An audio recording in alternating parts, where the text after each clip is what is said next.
mulki ne ake a yi siyasa, a yi zaɓe, wasu zaɓe da fite, wani gwamna, wani mayor misali. To yanzu akwai wanda aka bashi amana zai riƙe amana 'yan gari ya amana ƙasa. Amma yanzu akwai wanda ka bashi mulkin cuta ko zai yi. Ƙarshen ta ma mai da ku kafirai in ba da kuka da addu'a ba. Kaga da yawa akwai wannan. Sai ya kafirta ku ya ɓata muku sunan ƙasa a dinga zagin ku a duniya. A ce ku ne bukku son yawan musulmi. Ka gani? To daga cikinsa ma akwai haka. Shine Allah ke halkar da mu da haka.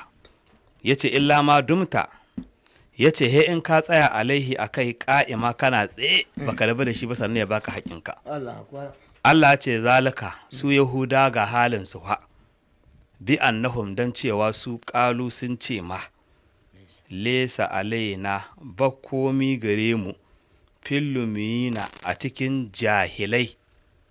An kula asabila hanya ta kamu su sun ɗauka a cikin addinin su in suka cuci jahili ba ruwansu. Suwa jahilan kamar irin mu kenan.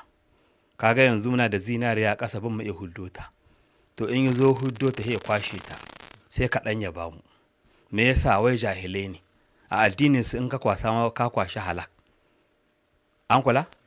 Haka irin mulkin su da muke yi a ƙasashen mu. Sai ga mutum wato mulki ne ake amma a dinga bin talaka na ba su wahala. Kuma ɗaukan abin da ake musu wannan a tsarin Yahudu wannan babu laihi ba zinihi ba ne. Ko kana tafiya akan abin hawa amshi a walakanta ka a ci maka mutunci. Su a gunsu wannan bai laihin komi ko a wurin Allah ba a komi. Shi ko Allah ba haka bai yake. Ko samarinku suna zaune ba su yi komi ba. Wasu bisa mashan komi a zo da gudu a tare su a kwace kujerunsu a bibbige su a kwace ce abin hawansu kuma a je kuma halan ne. Sannan kuma a masu tare kuma su hutu. Su a gurinsu wannan a gurin Allah ba komi. Shi ko bai yiwa komi ya buƙatar shari'a. An kula ba laihi bane a yi shugabanci a bada tsoro amma akan gaskiya. Tunda su kansu wannan matasan da ake ci musu mutunci a yanzu mafi yawansu ba kowanne bane ya lalace.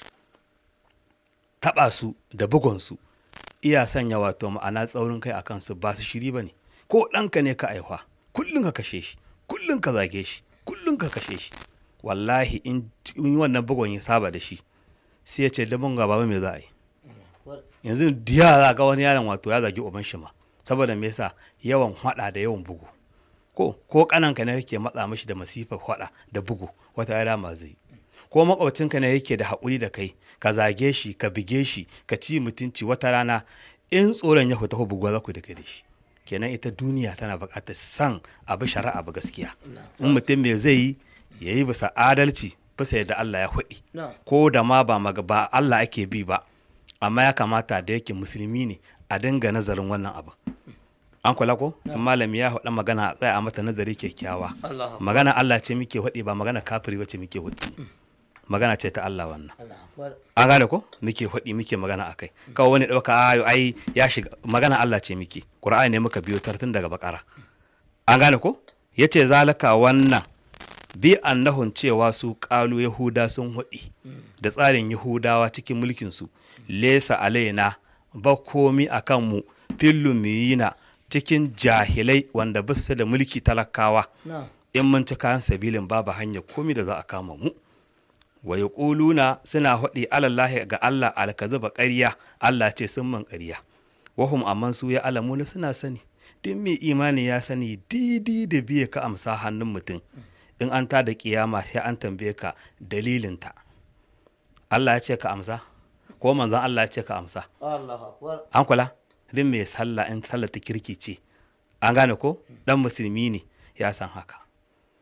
An gane ko shi sa mafi yawan cewa mutum yawa Allah ya ce a ni ban na aikin Allah aikin shaitan nake kuma so nake a ta da kiyama ubangiji ya kona da abin na amsa. Shine amsa yau.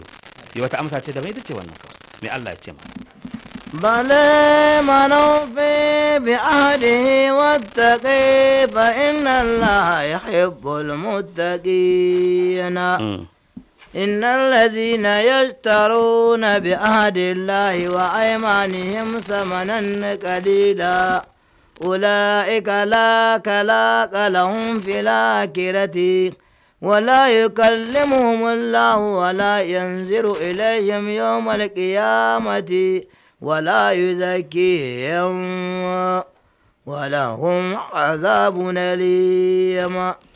Allah na cewa bale gaskiya ne za mu kama su man wanda aufa ya cika bi ahadihi alƙawali na Allah ya ba da amana da muka ce a yi inji Allah ya ce wattaƙa ya ji tsoron Allah cikin arzikin da muka ba shi Yahuda zakka ya ba da daidai ko cikin mulkin da muka ba shi ya gaskiya ji tsoron Allah bai yi maƙariya ba ya tsaya daidai bai zalunci ba to fa inna Allah ku tabbata Allah ya hibbul muttaqina yana son yana ba da karama ya ce ga masu tsoron Allah in ka yi tsoron Allah cikin dukiyarka ubangiji zai yi maka wato wata karama wanda wasu basu da ita wanda ba su tsoron Allah haka idan Allah baka mulki ubangiji zai maka wata karama a sanya wa mutane soyayya ka are ko a dinga son ka duk wanda ya kamna ka yake wannan iya daga cikin karama da Allah yake ba masu mulki sun tsaya gaskiya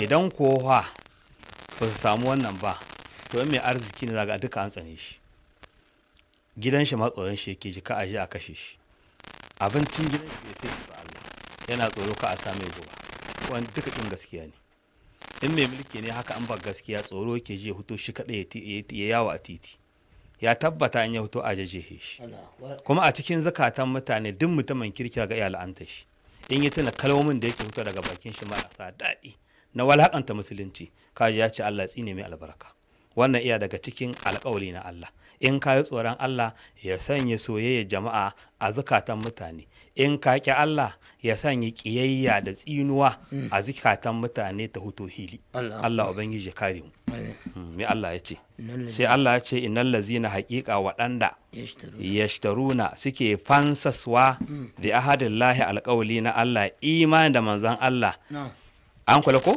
suke fansaswa da alƙawali da ba da amana sai kiya wa aymanihim da rantsuwarsu suka ɗauki samanan ƙalilan kuɗi na duniya suka amsa suka ɓoye gaskiya an gane ko wannan ana ga magana akan Yahudawa to ta gama kowa da kowa ziddiya za ga wato wani mutumin almajirin ne ma ya san wani abu na alƙur'ani ko ayoyin hadisin annabi iya da daraja iya da mutunci sai a bashi kuɗi ya lalace sai ya juya gaskiya da kanshi ko kuma ana banna ba zai huto bai hudu shiru da bakin shi yana tsoro wato ma'ana kai ya huto hudu gaskiya a kama shi ya mance akwai kamun Allah ba fa mai zawwa shiga kabari ya isa kamu na Allah duk wani kaso da za a sa ka kasa yake daga shiga kabari wa mutane ka amince zaman kabari wa kwana ɗaya mutum a lahirar shekara 1000 ne to duka wani amince sai a dinga tsoron wani ya zo kama kai kama ka me zai maka ya siya maka wani abu abin da Allah bai dora maka ba wato ma'ana